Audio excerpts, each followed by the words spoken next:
da nossa vida temos ouvido muito sobre maldições pairando sobre filmes de terror.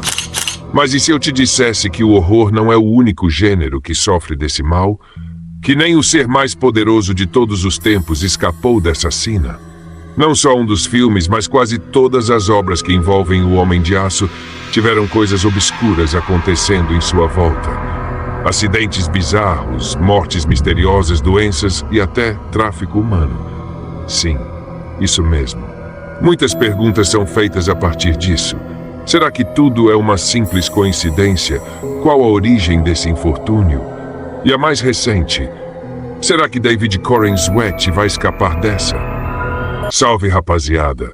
Eu sou o Fantasma e sejam muito bem-vindos ao canal Horror Recap.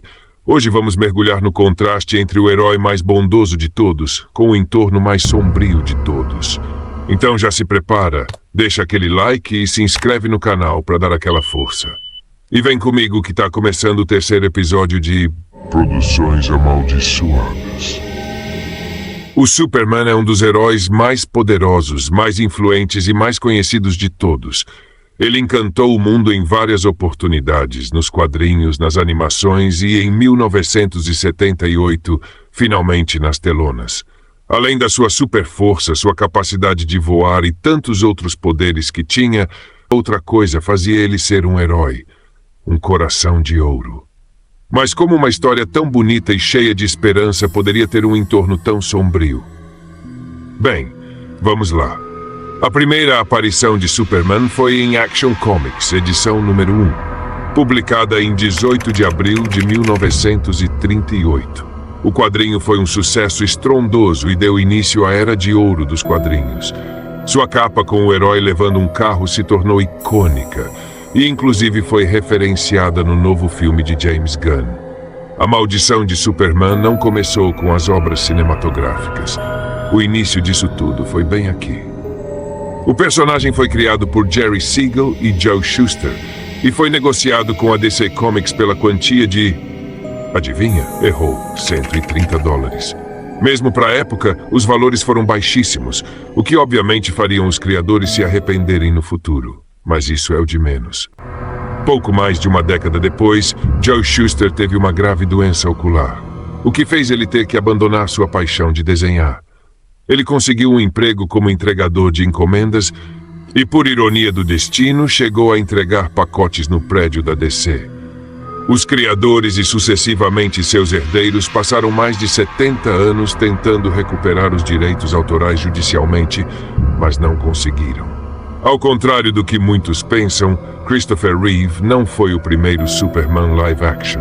O pioneiro foi Kirk Allen, que interpretou o Kryptoniano numa produção de baixo orçamento em 1948.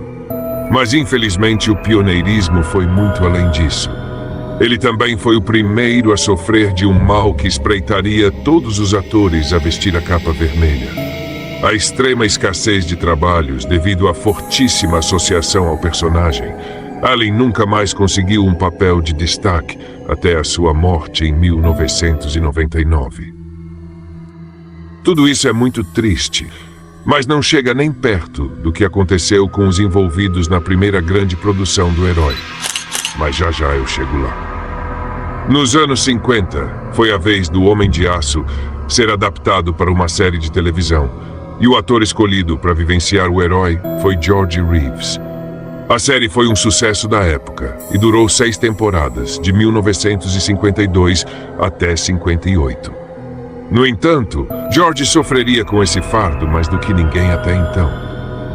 Certa vez, quando Reeves estava em um evento distribuindo autógrafos vestido como o herói, um garoto pegou a arma do pai e apontou para ele, achando que ele realmente ostentava os poderes de Superman. Depois de uma longa conversa em que Reeves se manteve no papel, ele convenceu o garoto de que as balas poderiam ricochetear nele e acertar outras pessoas, ou até o próprio garoto. Pouco depois do fim da série, em 16 de junho de 1959, George foi encontrado sem vida em sua casa em Los Angeles. A causa da morte foi um tiro na cabeça. A investigação apontava que ele mesmo havia atentado contra a própria vida. Teorias diziam que ele havia feito isso por conta do cancelamento da série e, claro, por não conseguir outros papéis pela grande associação. Mas é uma conclusão que nunca deixou 100% de certeza. Seus próprios amigos nunca acreditaram que ele havia feito isso. A crença entre eles sempre foi de que o incidente tinha alguma relação com um romance que o ator mantinha com uma mulher casada. Esse é um assunto que deixa muitas perguntas até hoje. Nunca se soube ao certo o que realmente aconteceu. Tem um filme chamado Hollywoodland, que conta a história de George Reeves, interpretado pelo Ben Affleck. Se quiserem saber mais sobre, vale a pena assistir. Em 1978, os fãs de quadrinhos se empolgaram mais do que nunca. Finalmente havia chegado a hora do Superman ter uma grande produção, mas ninguém imaginava o que viria depois disso. Eu não sei se você acredita em maldição, eu nem mesmo sei se eu acredito. Mas se existe, ela nunca havia feito tantas vítimas como faria agora. O caso mais famoso todos vocês conhecem, mas vamos do início. O pequeno ator Lee Quigley foi escolhido para interpretar o Bebê de Aço no início do filme. E os problemas começaram aí. Lee tinha apenas 6 meses. Não fazia ideia do que já tinha começado a rodear sua vida naquela altura. Os infortúnios já começaram naquela altura. Os pais de Lee se divorciaram logo após as filmagens por brigas referente ao cachê que ele havia recebido. Além disso, nenhum dos dois quis a guarda do garoto, que acabou morando com os avós. Ao longo da sua infância, o menino sofria muito bullying. As outras crianças agrediam ele constantemente, falando frases do tipo: "Vamos ver se você é o Superman mesmo." Isso tudo fez com que Lee se tornasse um garoto depressivo, e ele acabou buscando refúgio no álcool e nas drogas.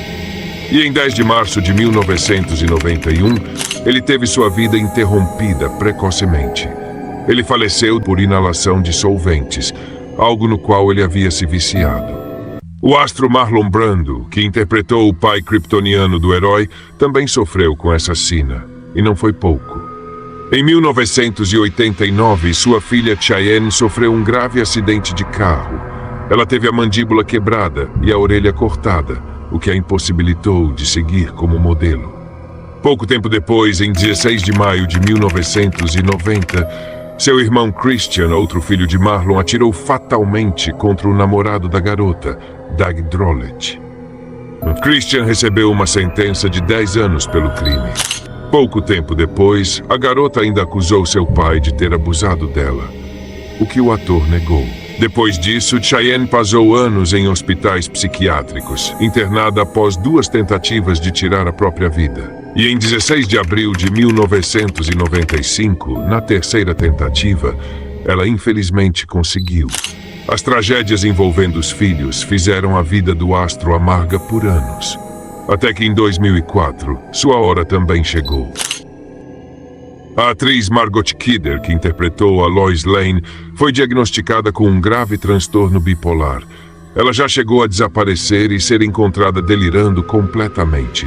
E em 2018 ela acabou falecendo, vítima de overdose, e que, segundo as investigações, foi proposital. E então, finalmente chegamos ao caso que todos vocês conhecem. Christopher Reeve, que viveu o próprio Homem de Aço, também teve um trágico fim. Em 1995, o ator sofreu um grave acidente enquanto praticava equitação. Ele caiu do cavalo e acabou fraturando a coluna, o que fez com que o ator ficasse tetraplégico. E teve de aprender a viver assim, até que em 2004 faleceu por insuficiência cardíaca. Após o acidente, Reeve havia dedicado sua vida a ajudar pessoas em condições parecidas. O astro chegou até a fundar uma instituição de caridade com esse propósito. Mesmo sem forças para lutar, ele foi mais Superman do que nunca. Tudo isso é contado em um documentário da Max. Se quiserem saber mais, podem dar uma olhada lá. Uma curiosidade sobre o primeiro filme. Ele foi dirigido por Richard Donner, o mesmo diretor por trás de A Profecia, que vocês também devem conhecer como um dos filmes mais amaldiçoados da história.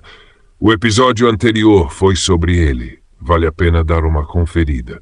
No final do vídeo eu deixo a playlist completa. No começo dos anos 2000, surgia uma nova forma de adaptação do herói. Uma série contando sua juventude. Nem é preciso dizer que foi um grande sucesso, mas junto com ela, também o capítulo mais bizarro dessa saga. Se liga. A atriz Allison Mack, que interpretou Chloe na série, foi presa em 2018 por fazer parte de uma seita totalmente macabra. Se tratava do grupo NXVM, que se vendia como um grupo de marketing de carreira, mas era só uma fachada para aliciar jovens atrizes para serem escravizadas sexualmente pelos membros. E foi apresentada ao grupo pela atriz Kristen Kruk, que também estava na série, interpretando Lana Lang. No entanto, Kristen saiu pouco tempo depois, enquanto Allison se aprofundou e se tornou um dos pilares do culto. O burburinho sobre uma maldição começa a se espalhar quando uma série de coincidências infelizmente começam a acontecer. E nesse caso foram coisas demais para ser chamado de coincidência. Atores como Brandon Routh e Henry Cavill não parecem ter sido diretamente afetados, o que nos deixa mais tranquilo em relação ao futuro de David Corenswet. Esperamos de todo o coração que isso tenha acabado, seja lá o que for. Você conhecia essa história? Já se inscreve aí para não perder os próximos episódios.